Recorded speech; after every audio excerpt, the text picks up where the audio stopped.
नहीं बल्कि इस इलाके नवादा, जमुई, शेखपुरा, लखीसराय, नालंदा मैं जो जानता हूँ, समझता हूँ कि पिछड़े वर्ग के बड़े नेता, खासकर कुशवाहा समाज पर मजबूत पकड़ रखने वाले पार्टी के नेता भाई श्रवण कुशवाहा जी इस कार्यक्रम में मौजूद अति पिछड़ा समाज के बड़े नेता, अति पिछड़ा प्रकोष्ठ के प्रदेश उपाध्यक्ष बड़े भाई गौतम चंद्रवंशी जी,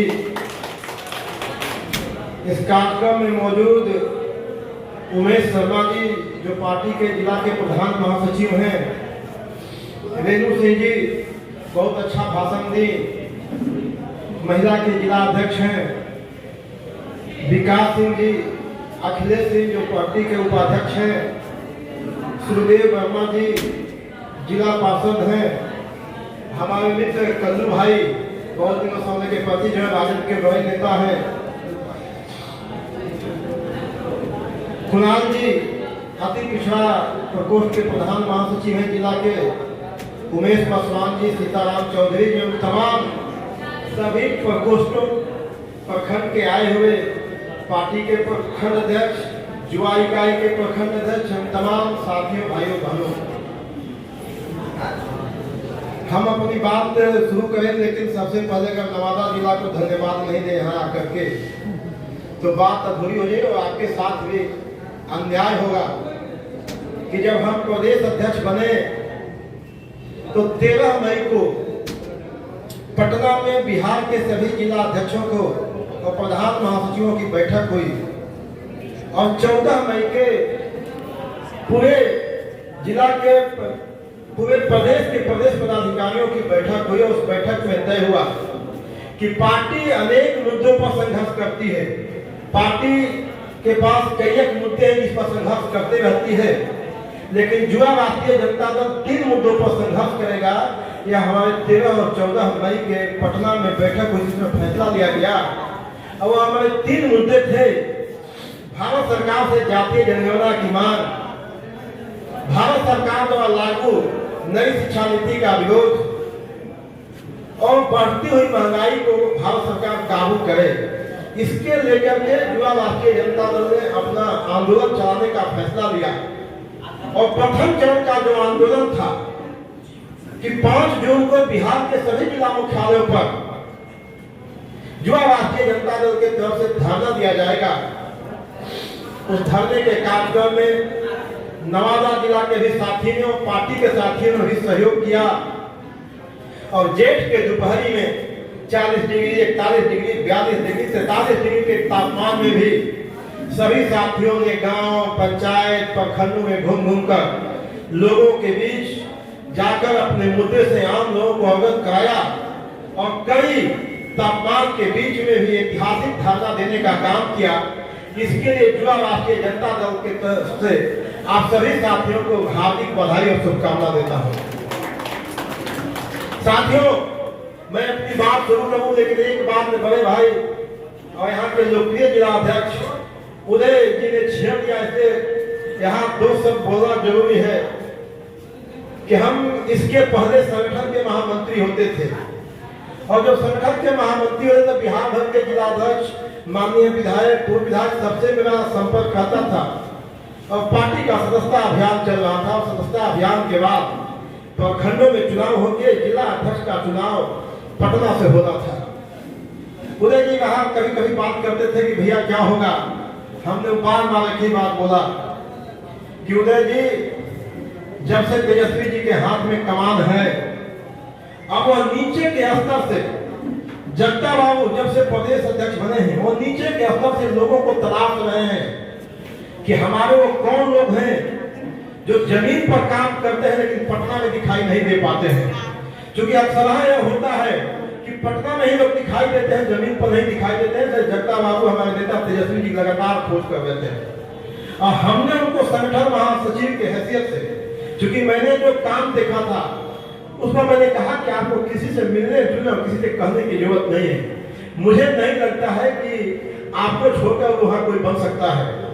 और साथियों, मैंने कहा किसी की जरूरत नहीं है, और मैं दावे के साथ कह सकता हूं कि चाहे इनका जिला अध्यक्ष का मनोनयन हो या अभी आप लोग देखे होंगे जिन जिन साथियों को आयोग में, निगम के बोर्डों में जगह दी गई, मैं नहीं समझता हूं कि वो लोग किसी से पैरवी कराने की भी हैसियत में थे कि अपनी पैरवी करा सकते थे।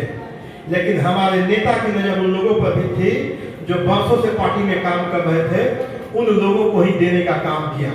तो आज का यह राष्ट्रीय जनता दल है, नीचे से तलाश लेते हैं कि हमारा कौन साथी कहां काम कर रहा है, अब देखने की जरूरत नहीं है।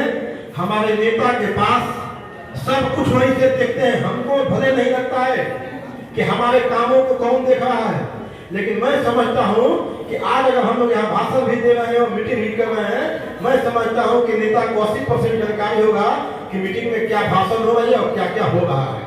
तो उनकी सभी जगह मेरे कहने का मतलब अपने कार्यकर्ता साथियों से है कि उनका हर जगह पर नजर है, किसी से कोई चीज छिपा हुआ नहीं है। साथियों, अभी आप लोगों के बीच में भी जब मैं संगठन महामंत्री था तो 2024 और 25 की लड़ाई से भारतीय जनता पार्टी से लड़ी जानी है, इसकी लगातार चर्चा हो रही थी। पार्टी ने महसूस किया कि लड़ाई एक नहीं कई मोर्चों पर लड़ना है। अब उसमें एक मोर्चा वैचारिक मोर्चा भी था कि आज का जो हमारा नया पीढ़ी है उसको भी राष्ट्रीय जनता दल के, समाजवाद के, अम्बेडकरवाद के संविधान से उनको वैचारिक रूप से मजबूत किया जाए। इसलिए हम लोग की पार्टी ने अम्बेडकर पर चर्चा का शुरुआत किया। ये अम्बेडकर पर चर्चा पार्टी के पटना कार्यालय से शुरू होकर के आपके भी अनुमंडल में हुआ, अनुमंडल के बाद प्रखंड में हुआ और प्रखंड के बाद पंचायत में भी चल रहा है। हो सकता है कि आप लोगों को पंचायत बचा हो, चूंकि अब अंतिम कगार पर पहुंच गया है। साथियों, जब अम्बेडकर पर चर्चा आपके जिला में अनुमंडल में होने का आया तो आपके पास एक पर्चा भी पटना से आया था और उस पर्चा में विषय था कि अम्बेडकर पर चर्चा में किस विषय पर चर्चा करेंगे।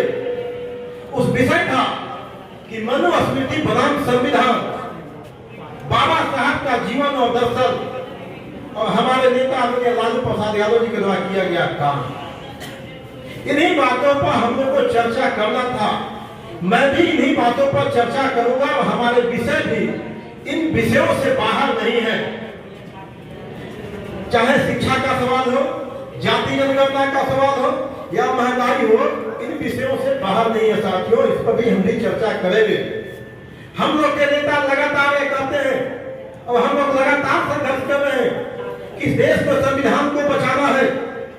भारतीय जनता पार्टी जब से मजबूत हुई है, आरएसएस जब से मजबूत हुआ है, लगातार अगर कहीं हमला पर हमला हो रहा है तो देश के संविधान पर हो रहा है।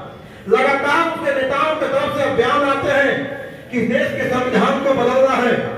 सवाल है साथियों कि भारतीय जनता पार्टी को इस देश के संविधान से डर क्यों लगता है? भारतीय जनता पार्टी को यह संविधान क्यों नहीं भाता है? भारतीय जनता पार्टी को इस संविधान से नफरत क्यों है? और भारतीय जनता पार्टी अगर इस संविधान को जब हटाना चाहती है तो कौन सा संविधान लागू करना चाहती है? साथियों, वह मनुस्मृति का संविधान लागू करना चाहती है। आखिर भारतीय जनता पार्टी को मनुस्मृति के संविधान से प्रेम क्यों है, मोहब्बत क्यों है? वह क्यों चाहती है कि मनुस्मृति का संविधान लागू हो? यही बात हमारे युवा साथियों को समझना है, तभी हम आगे की लड़ाई लड़ सकते हैं। साथियों, कि मनुस्मृति क्या कहता है, मनुस्मृति का संविधान क्या कहता है कि दलित हो, पिछड़ा हो, अति पिछड़ा हो, वंचित हो, शोषित हो, आदिवासी हो, महिला हो, उसको पढ़ने लिखने का अधिकार नहीं है। यह मनुस्मृति का संविधान कहता है। लेकिन हमारा संविधान क्या कहता है? दलित हो, शोषित हो, वंचित हो, अति पिछड़ा हो, महिला हो, आदिवासी हो, करोड़पति हो या खरपति हो, ठेला चलाने वाला हो, रिक्शा चलाने वाला हो, दुकानों में काम करने वाला हो, खेतों में काम करने वाला है, दूसरे के यहाँ दाई और पोछा का काम करने वाला है, मेरी मां बने हो, सबका बाल बच्चा एक साथ बैठ करके एक विद्यालय में पढ़ेगा। यह हमारा भारत का संविधान कहता है। इसी संविधान से साथियों भारतीय जनता पार्टी को डर लगता है, इसीलिए इस संविधान को बदलना चाहते हैं। मनुस्मृति का संविधान क्या कहता है? मनुस्मृति का संविधान आपको इस देश का प्रधानमंत्री चुनने का अधिकार नहीं देता है, इस देश का इस राज्य का मुख्यमंत्री चुनने का अधिकार नहीं देता है, विधायक सांसद मुखिया चुनने का अधिकार नहीं देता है। लेकिन हमारा संविधान, जो इस देश में संविधान लागू है, वह संविधान चाहे दलित हो, शोषित हो, वंचित हो, पिछड़ा हो, सबल हो, सबको इस देश का प्रधानमंत्री चुनने का अधिकार है, सांसद चुनने का अधिकार है, विधायक चुनने का अधिकार है। यह हमारा संविधान इसको इजाजत देता है। साथियों, बाबा साहब डॉक्टर भीमराव अम्बेडकर ने जब देश के संविधान को सौंपा और समर्पित किया तो उन्होंने कहा कि ऐ मेरे दलित भाइयों, ऐ मेरे अति पिछड़े भाइयों, ऐ मेरे शोषित और वंचित भाइयों, मैंने तुमको राजनीतिक ताकत दे दिया है। संविधान में मैंने तुमको राजनीतिक ताकत दिया है, मैंने तुमको आर्थिक ताकत दिया है, मैंने तुमको सामाजिक ताकत दिया है, मैंने तुमको समानता का अधिकार दिया है। आने वाले समय में तुम इस राजनीतिक ताकत से देश का प्रधानमंत्री चुनोगे, राज्य का मुख्यमंत्री चुनोगे, विधायक बनाओगे, सांसद बनाओगे, लेकिन यह संविधान पूर्ण रूप से तब तक नहीं लागू हो पाएगा, तुमको न्याय तब तक नहीं मिलेगा, तुमको समानता का अधिकार तब तक नहीं मिलेगा जब तक तुम पढ़े को लिखे हुए नहीं। इसे अपने बाल बच्चा को पढ़ाओ। और उन्होंने कहा क्या मेरे दलित भाइयों, अगर तुम्हारे घर में 2 टाइम का खाना बनता है, लेकिन अगर बाल बच्चों को नहीं पढ़ा सकते हो, 1 जून के खाना से काम चलाओ और 1 का पैसा बचा के अपने बाल बच्चों को पढ़ाओ। उन्होंने निम्न वर्गीय परिवार को संबोधित करते हुए कहा कि मेरे भाइयों, अगर आपके पास 2 जोड़ी कपड़ा है लेकिन बाल बच्चों को नहीं पढ़ाते हैं, 1 से काम चलाओ और 1 का पैसा बचा के अपने बाल बच्चों को पढ़ाओ। साथियों, यह सामाजिक क्रांति थी, यह शिक्षा के प्रति शोषितों, दलितों, वंचितों के बीच एक क्रांति की लहर थी और यह लड़ाई लगातार आगे बढ़ती गई। इसी लड़ाई को हम लोग के नेता डॉक्टर राम मनोहर लोहिया ने आगे बढ़ाने का काम किया। इसी शिक्षा के क्रांति के अभियान को हम लोग का नेता आदरणीय कर्पूरी ठाकुर ने भी आगे बढ़ाने का काम किया। इसी के अगुवाई में इसी सामाजिक क्रांति और शिक्षा के क्रांति को हम लोग के नेता लालू प्रसाद यादव जी ने बढ़ाने का काम किया। और हर हमारे समाजवादी नेता अपने अपने समय में अपने अपने हिसाब से, अपने अपने तरीके से इस देश के, इस राज्य के दलितों को, शोषितों को, वंचितों को, कामगार लोगों को अपने अपने हिसाब से संबोधित किया। और 90 के दशक में जब हम लोग के नेता लालू प्रसाद यादव जी आए तो उन्होंने शिक्षा के प्रति क्रांति के अलग को लगाया और अपने हिसाब से लोगों को कहा कि ऐ सुअर चराने वाले मेरे भाइयों, ऐ जानवर चराने वाले मेरे भाइयों, ऐ सब्जी उगाने वाले मेरे भाइयों, ऐ अंडा बेचने वाले मेरे भाइयों, ऐ ठेला चलाने वाले मेरे भाइयों, ऐ मेरे भाइयों जो दूसरे के खेतों में काम करते हो, ऐ मेरी माँ बहनें जो दूसरे के घरों में काम करती है, अपने बाल बच्चा को पढ़ाओ लिखाओ। यह शिक्षा के प्रति हमारे आदरणीय नेता लालू प्रसाद यादव जी का यह प्रतिबद्धता था, यह क्रांति थी। साथियों, इसका प्रतिफल हुआ जो लगातार 40-50 वर्षों में हमारे समाजवादी आंदोलन के लोगों ने समाज में जो एक क्रांति चलाई, शिक्षा के प्रति अभियान चलाया और जब जब इन लोगों की सरकार बनी, शिक्षा के प्रति इन्होंने अहम फैसला लेने का काम किया। कर्पूरी ठाकुर जी ने जो फैसला लिया सबको मालूम है कि अगर उन्होंने फैसला नहीं लिया होता शिक्षा के क्षेत्र में तो आज बहुत से नौजवान, कोई पढ़े लिखा नौजवान नहीं हो पाता, कहीं न कहीं वह शिक्षा से दूर हुआ होता। वह कर्पूरी जी की शिक्षा के प्रति प्रतिबद्धता की साथियों, यह लड़ाई जो है कार्रवाई आगे बढ़ता गया और लगातार आपके घर से, दलितों के घर से, शोषितों के घर से, वंचितों के घर से लोग निकलने लगे और दलित का बेटा भी कलेक्टर बनने लगा, प्रोफेसर बनने लगा, मास्टर बनने लगा, शिक्षक बनने लगा, एसपी बनने लगा। यही बात भारतीय जनता पार्टी के मानने वाले लोगों को, यही बात मनुस्मृति के मानने वाले लोगों को अच्छा नहीं लगता है। ये दलित का बेटा है जो आज से 70 साल पहले हमारे सामने बढ़ता नहीं था, आज उसका बेटा मेरे सामने कलेक्टर बन के खड़ा है, उसका बेटा प्रोफेसर बन के खड़ा है। इसीलिए भारतीय जनता पार्टी को इस संविधान से जलन है, इस संविधान से नफरत है। इसलिए भारतीय जनता पार्टी जब मजबूत हुई, इस संविधान को बदलना चाहती है। साथियों, इस संविधान को बदलना चाहती है। इसलिए भारतीय जनता पार्टी के लोग जानते हैं कि बाबा साहब डॉक्टर भीमराव अम्बेडकर ने या भारत के संविधान में दलितों, शोषितों, वंचितों को जो राजनीतिक ताकत मिला है, इस ताकत के दम पर वो जानता है, इस ताकत से डरते हैं वो, इसलिए वो समझता है। इसलिए भारतीय जनता पार्टी चाहकर भी डायरेक्ट इस संविधान को नहीं बदल सकती है, इसलिए उन्होंने इस संविधान को कमजोर करने का एक सोची समझी रणनीति अपनाया। एक साजिश किया और पहला हमला शिक्षा के क्षेत्र पर किया साथियों। क्या था? उन्होंने कहा जब हमारे समाजवादी नेताओं ने अपने अपने समय में कहा, जब हमारे समाजवादियों की बोलबाला थी, हमारे समाजवादी आंदोलन थे, तो हर व्यक्ति चाहे वो अमीर हो गरीब हो, शिक्षा सरकार का चीज है, सरकारी विद्यालय में पढ़ेगा, सरकार को सबको शिक्षा देने का काम था। या सरकार की नैतिक जवाबदेही थी कि अगर एक बच्चा ही पढ़ना चाहता है वह सरकार उसको पढ़ाने का काम करेगी, चाहे उच्चतर का मामला हो या प्राथमिक विद्यालय का मामला है। ये हमारे समाजवादी आंदोलन का देन था। लेकिन हुआ क्या? भारतीय जनता पार्टी जब मजबूत हुई, सरकार में आई, उनका ताकत बढ़ा, तो उन्होंने सबसे पहला जो हमला किया हुआ शिक्षा के क्षेत्र में किया है। और उन्होंने कहा कि जिस महाविद्यालय में 3000 से कम बच्चे पढ़ते हैं, उस महाविद्यालय को हम बंद कर देंगे। साथियों, मैं आपसे पूछना चाहता हूं तमाम साथियों से कि अगर नवादा के कौवा कोट में जो महाविद्यालय है वहां तक 3000 बच्चे, मैं नहीं समझता हूं कि पढ़ते होंगे, लेकिन अगर वह महाविद्यालय बंद हो गया तो उस महाविद्यालय में किनके बच्चे पढ़ते होंगे? आप सभी जानते होंगे कि 90% वह दलित समाज होगा, अति पिछड़ा समाज का होगा, कामगार लोग होगा, जिनके माँ बाप ठेला चलाते हैं, रिक्शा चलाते हैं, दूसरे के खेतों में काम करते हैं, बिल्डिंगों में काम करते हैं। अगर वह महाविद्यालय बंद हो जाएगा, वो कहाँ पढ़ने जाएगा? यानी शिक्षा उनसे दूर होती चली जाएगी। यानी उसमें से मात्र 5-7% ही 10% लोग आके नवादा में पढ़ सकते हैं या पटना जा सकते हैं, और बच्चियों के साथ तो और भी बुरा हाल होगा। वो चाहे जितना नारा लगा ले, लेकिन बच्चियों के साथ एक बेटी को पढ़ाने के लिए एक घर चलाना पड़ेगा। इस महंगाई के दौर में कौन होगा?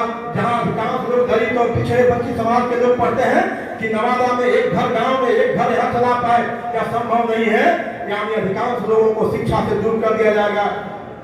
यानी भारतीय जनता पार्टी को जो पसंद है मनुस्मृति का संविधान, इसीलिए पसंद है, इसलिए उन्होंने कहा कि पहला अध्याय लागू हो जाएगा।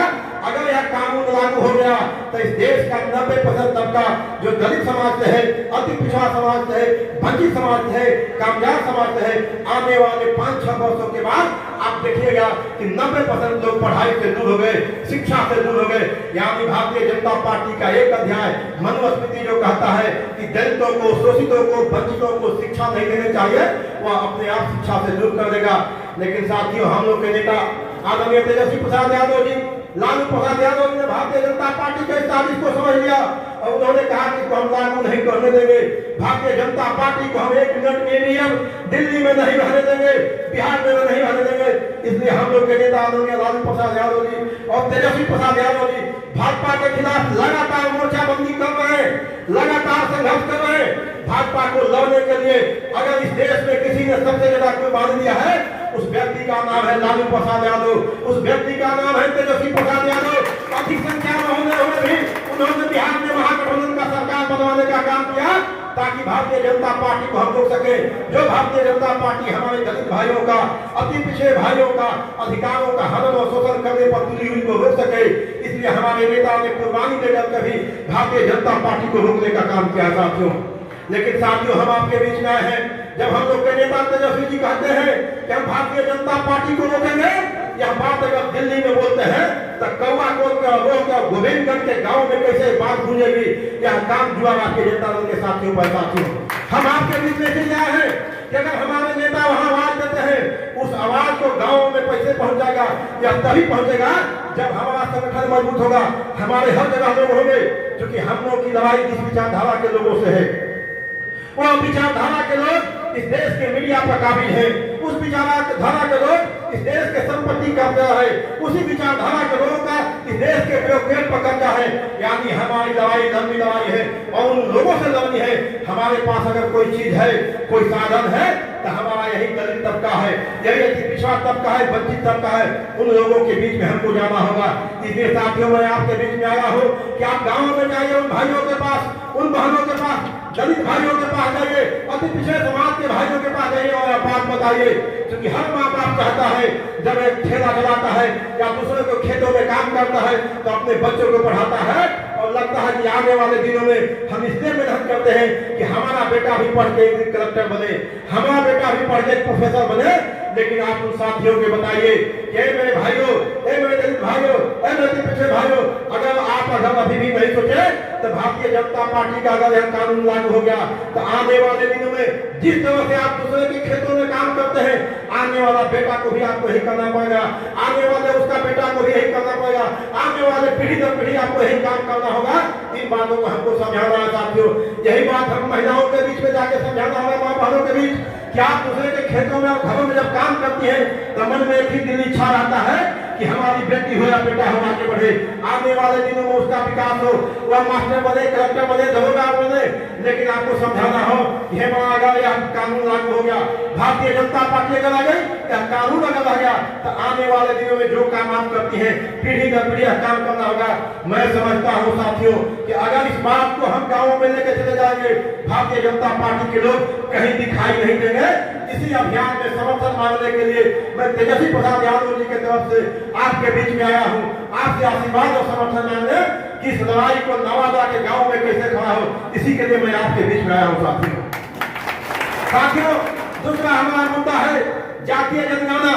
मैं जातीय जनगणना में बहुत लंबा चौड़ा नहीं, लेकिन मैं आजादी के बाद से थोड़ा बताना चाहता हूँ, क्योंकि हम लोग की जिन विचारधारा के लोगों से लड़ाई है वो चौक और चौराहे पर हमारे लोगों को कहते मिल जाएंगे कि जब आपकी सरकार थी तो आप कहाँ थे, आप लोगों को चुनाव आता है जातीय जनगणना याद आ जाती है। इस बात को हमारा युवा साथी समझे, हमारे पार्टी के साथी भी समझे कि जब मैं इसलिए मैं कहा कि लंबा नहीं, मैं आजादी के बाद बताना चाहता हूँ कि 1952 में काका कालेलकर आयोग ने राज्य के पिछड़े वर्ग के समाज के लोगों को 54% आरक्षण देने का काम किया, लेकिन वह लागू नहीं हो पाया।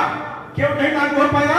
इसलिए कि देश में तो भारत का संविधान लागू था, लेकिन जो लागू करने वाले बैठे हुए लोग ब्यूरोक्रेट बैठे हुए थे, उनको धमनियों में कहीं न कहीं मनुस्मृति का विचार था, वह लागू नहीं हो पाया।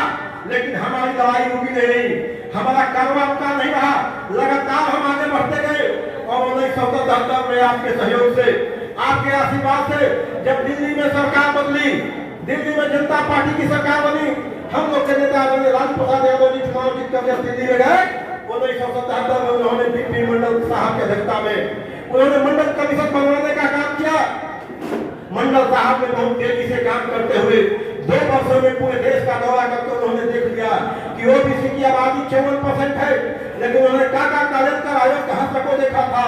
इसे जानते हुए कि हमारा हक 54% होता है, उन्होंने कहा कि पूरा नहीं तो आधा दो, इसलिए उन्होंने 54% आबादी के लिए 27% आरक्षण मांगने का काम किया साथियों। लेकिन हुआ क्या, आप सभी साथियों को मालूम है कि वह लागू नहीं हो पाया। क्यों नहीं लागू हो पाया? इसलिए कि आप कुछ लोग थे, लेकिन अधिकांश वही लोग बैठे हुए थे जो कार्यपालिका में, जो ब्यूरोक्रेट्स में, जिनको लागू करना था, उनके धमनियों में कहीं न कहीं मनुस्मृति का रंग चढ़ा हुआ था। लेकिन यह लड़ाई और कारवां का नहीं रहा, लगातार आगे बढ़ते गए, यह संघर्ष चलता रहा, कर्पूरी ठाकुर जी के नेतृत्व में चलता रहा। उनके बाद इस रथ को, इस अभियान को हम लोग के नेता लालू प्रसाद यादव जी ने आगे बढ़ाने का काम किया। और 1990 में जब इस देश में परिवर्तन का लहर आया, जब इस देश में परिवर्तन हुआ और 1990 में बिहार में लालू प्रसाद यादव, उत्तर प्रदेश में मुलायम सिंह यादव और देश में विश्वनाथ प्रताप सिंह की सरकार बनी, तब हम लोग के नेता आदरणीय लालू प्रसाद यादव जी ने मंडल कमीशन के 27% आरक्षण संस्थाओं को लागू कराने का काम किया। हम लोग के नेता लालू प्रसाद यादव जी ने क्या क्या काम कराने का, मैं उसको दोहराना नहीं चाहता हूँ। बड़े भाई समर कुशवाहा जी ने बता दिया कि 90 के पहले क्या स्थितियां थी, ब्लॉक थाना में उसको नहीं जाना चाहता, चूंकि बता चुके हैं। लेकिन मैं बताना चाहता हूँ साथियों कि 90 में हम लोग के नेता लालू प्रसाद यादव जी ने 27% आरक्षण को लागू कराने का काम किया। लेकिन आपको यहाँ बात जरूर हमारे साथियों के ध्यान रखना चाहिए कि हम जिन लोगों से लड़ रहे हैं वो कितने तीव्र बुद्धि के हैं, कितने चतुर हैं, कितने धूर्त हैं। यह बात आपको जरूर याद रखना चाहिए कि 1990 तक अगर इस देश का प्रधानमंत्री कोई फैसला लेता था, इस देश का कोई संसद फैसला लिया, पार्लियामेंट से अगर फैसला हुआ, कैबिनेट से फैसला हुआ, पूरा देश में लागू हो जाता था। लेकिन पहली बार यह देश देखा कि जब दलितों के लिए, शोषितों वंचितों के लिए देश का पार्लियामेंट ने फैसला लिया, देश के प्रधानमंत्री ने फैसला लिया, उस फैसला को एक व्यक्ति जाता है न्यायालय और रोक लगवा देता है और उस पर रोक लग गया और लगातार तारीख पर तारीख आते गई साथियों, और 3 वर्षों तक वह लागू नहीं हो पाया। कोर्ट पर केस चलते रहा, आपको डेट पर डेट, तारीख पर तारीख मिलते रही। लेकिन मैं धन्यवाद देना चाहता हूँ इस देश के दलितों को, इस देश के पिछड़ों को, शोषितों को, वंचितों आप मंडल कमीशन की अनुशंसा को लागू करें। इसके लिए आपने खेतों में लगा, खलिहानों में लगा, बस स्टैंड पर लगे, सचिवालय में लगे, चौक चौराहा पर लगे, दुकानों में लगे। क्या बात उन लोगों को समझ में आ गई कि अगर हम इनको दबा देंगे, किसी न किसी माध्यम से अगर हम रिजेक्ट कर देंगे, इस देश में संपूर्ण क्रांति आ जाएगी। इसलिए उन लोगों ने 3 वर्षों के बाद जा करके मंडल कमीशन के 27% आरक्षण को लागू करने का काम किया गया। लेकिन आपको ध्यान होना चाहिए साथियों, उन्हीं दिनों बहसों के दौरान हुआ कि आप जिस डाटा की बात करते हैं कि हमारी आबादी इतनी है, लेकिन इसकी कोई संख्या कहाँ गिनी गई है। क्योंकि आप जिसकी बात करते हैं वह 62 वर्ष पुराना मसला है। 62 वर्षों की बात करते हैं। उसी समय हम लोग के नेता लालू प्रसाद यादव जी ने कहा कि आने वाले दिनों में, चूंकि इनको मालूम था कि जब देश का प्रधानमंत्री फैसला लिया, देश का कैबिनेट फैसला लिया, एक व्यक्ति जाकर उसको रोका दिया। उनको मालूम था कि अगर यह लड़ाई कमजोर होगी, यह लड़ाई ठंडा पड़ेगी, तो आने वाले दिनों में कोई भी व्यक्ति जाकर पीआईएल दायर करेगा और कहेगा कि जो देश में 27% आरक्षण लागू है उसका क्या डाटा है, किस डाटा किस रेट के आधार पर लागू किया गया है। इसलिए उन्होंने कहा कि आने वाले दिनों में हम जातीय आधारित जनगणना कराएंगे। और साथियों, आपके सहयोग से, आशीर्वाद से, आपके समर्थन से 1998 में जब दिल्ली में देवगौड़ा की सरकार बनी, संयुक्त मोर्चा की सरकार बनी, हम लोग के नेता आदरणीय लालू प्रसाद यादव जी ने देवगौड़ा जी से कह करके देवगौड़ा जी के कैबिनेट से उन्होंने पास कराने का काम किया। और देवगौड़ा कैबिनेट ने पास किया कि 2001 में जो जनगणना होगी वह जातीय आधारित जनगणना होगी। लेकिन साथियों, बहुत दुख का बात है कि 1999 में राष्ट्रीय जनता दल कमजोर पड़ गया। हम लोग के नेता लालू प्रसाद यादव जी कमजोर पड़ गए और 1999 में भारतीय जनता पार्टी सत्ता में आ गई। अटल बिहारी वाजपेयी देश के प्रधानमंत्री बने और उन्होंने आते ही उस फैसले को बदल दिया। जो फैसला गरीबों के, दलितों को, शोषितों के, वंचितों के हित में था, उस फैसला को भारतीय जनता पार्टी के नेता, देश के तत्कालीन प्रधानमंत्री अटल बिहारी वाजपेयी ने बदलने का काम किया। लेकिन साथियों, घबराने के नहीं, यह लड़ाई रुकी नहीं रही, यह काम का नहीं रहा। हम लोग के नेता लालू प्रसाद यादव जी लगातार इस लड़ाई को लड़ते रहे और 2004 में आपके सहयोग से, आपके समर्थन से, आपके वोट की ताकत से जब हम लोग के नेता लालू प्रसाद यादव जी दिल्ली में गए और यूपीए की सरकार बनी 2006 में, इन्होंने कैबिनेट से पास कराया कि 2011 में जो जनगणना होगी वह जातीय आधारित जनगणना होगी।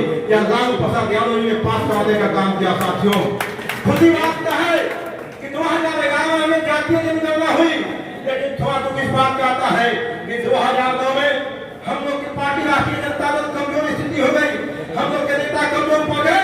इसलिए जिस जातीय जनगणना को तेजी से होना चाहिए था वह जातीय जनगणना में तेजी नहीं आया और लगातार आजकल करते करते 2014 आ गया और 2014 में पुनः भारतीय जनता पार्टी की सरकार आ गई और नरेंद्र मोदी देश के प्रधानमंत्री बन गए।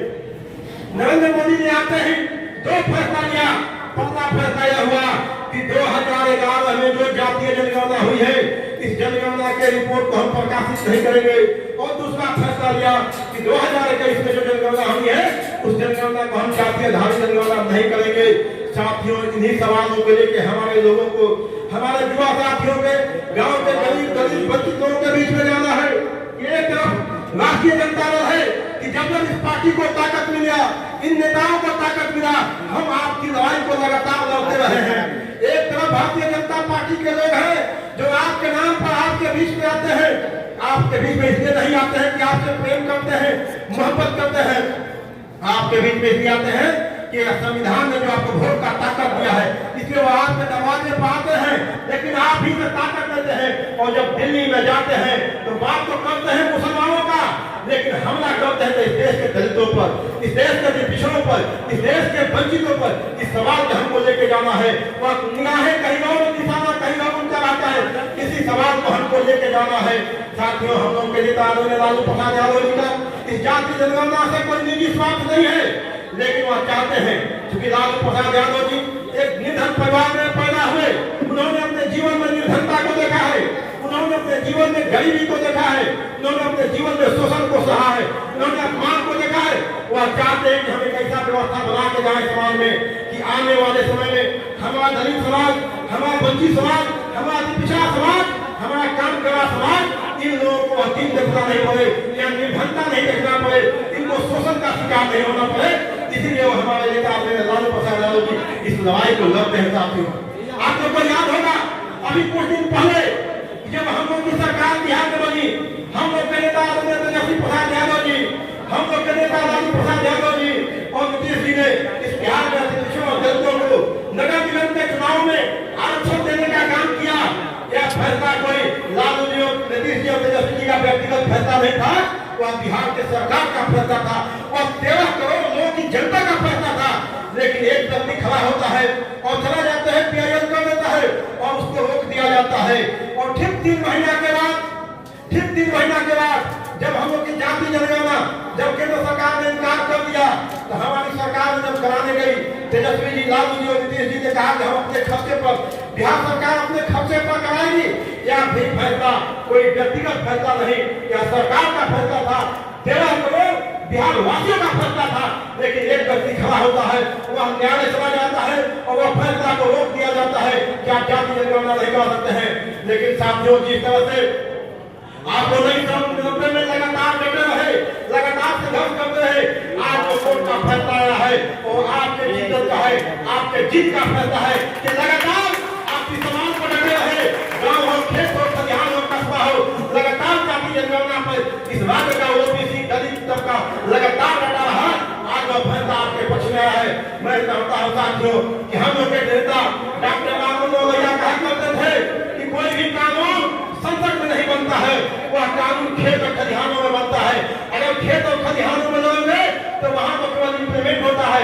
आज जाति जनगणना के लेकर के जिस तरह से लगातार हम 2-2.5 महीने से लगातार जिलों घूम रहे हैं, हमारी पार्टी घूम रही है, जिस तरह से महागठबंधन लगातार बनाते रहा, इस राज्य का दलित, ओबीसी, पिछड़ा, अति पिछड़ा, कमजोर समाज इस जाति जनगणना के लिए हो रहा।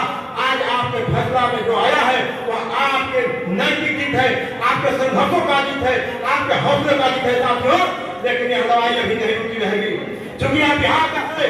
लेकिन जब आज कोर्ट ने भी कह दिया किसी न किसी कारण से कि अगर जाति जनगणना सही है, अब भारतीय जनता पार्टी के लोग बताओ कि तुमको पेट में दर्द क्यों है गिनने से? तुम अपने आप को दलितों का ही जैसी बनते हो, अति पिछड़ों का ही जैसी बनते हो, पिछड़ों का ही जैसी बनते हो। तुम भारतीय जनता पार्टी के लोग जवाब दो कि अगर बिहार में जनगणना की तुम बात करते हो कि हमने कहा है, हमने भी समर्थन दिया है, इस देश में जाति जनगणना क्यों नहीं हो सकती है? यह सवाल हमको गाँवों में खड़ा करना है, गाँव के गलियों कस्बों में खड़ा करना है। भारतीय जनता पार्टी के लोग जवाब दे क्या क्यों नहीं खड़ा होगा? यही सवाल के हम आपके बीच में आए हैं कि हम लोग के नेता लगातार न बने, लेकिन इस सवाल को आप गांव में खड़ा करिए। और यह काम जो आपके जनता दल के कंधों पर है, क्योंकि पार्टी बहुत से कामों में लगी रहती है, लेकिन जो आपके जनता दल 3 कामों में लगा हुआ है, इसी के मांग के लिए, इसी के आशीर्वाद के और सहयोग के लिए मैं आपके बीच में आया हूँ साथियों। मैं थोड़ी बात महंगाई पर करना चाहता हूँ। सभी साथी जानते हैं कि महंगाई कितनी बढ़ी है, उस पर बहुत ज्यादा बात करने की जरूरत है। सभी साथी जानते हैं कि महंगाई की कहने का जरूरत नहीं है कि तेल का कीमत कितना बढ़ गया, पेट्रोल कितना हो गया, नमक कैसे बढ़ गया, गैस पर बात नहीं करना है। लेकिन साथ में एक साजिश है। कैसा क्या कारण है कि भारतीय जनता पार्टी जब जब आती है महंगाई बढ़ जाती है, और जब जब समाजवादियों की सरकार बनती है महंगाई कम हो जाती है? यह विचारों की लड़ाई है, क्योंकि भारतीय जनता पार्टी आरएसएस को लोग वह मनुस्मृति के मानने वाले लोग हैं, मनुस्मृति के विचारों से प्रभावित है। और मनुस्मृति कहता है कि दलितों को, शोषितों को, वंचितों को संपत्ति रखने का हक नहीं है, व्यवसाय करने का हक नहीं है। और हमारा संविधान कहता है कि चाहे आप दलित हो, शोषित हो, सवर्ण हो, वंचित हो, अमीर हो, गरीब हो, सबको घर बनाने का हक है, संपत्ति बनाने का हक है, व्यवसाय करने का हक है। या कहीं न कहीं विचारों की लड़ाई है।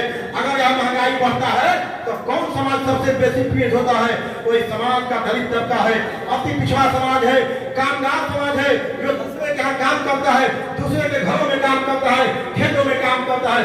इसलिए वो लोग लगातार इसको जान के बढ़ाते हैं ताकि आप इतने कमजोर हो जाए, दिनहीन हो जाए, ताकि आप विकास के मार्ग पर आगे नहीं बढ़ सकेंगे। आपको इतने आर्थिक रूप से तोड़ दिया जाए, कमजोर कर दिया जाए, ताकि आप अपना हक नहीं मांग सकते, आप न्याय की बात नहीं कर सकते, आप समानता की बात नहीं कर सकते,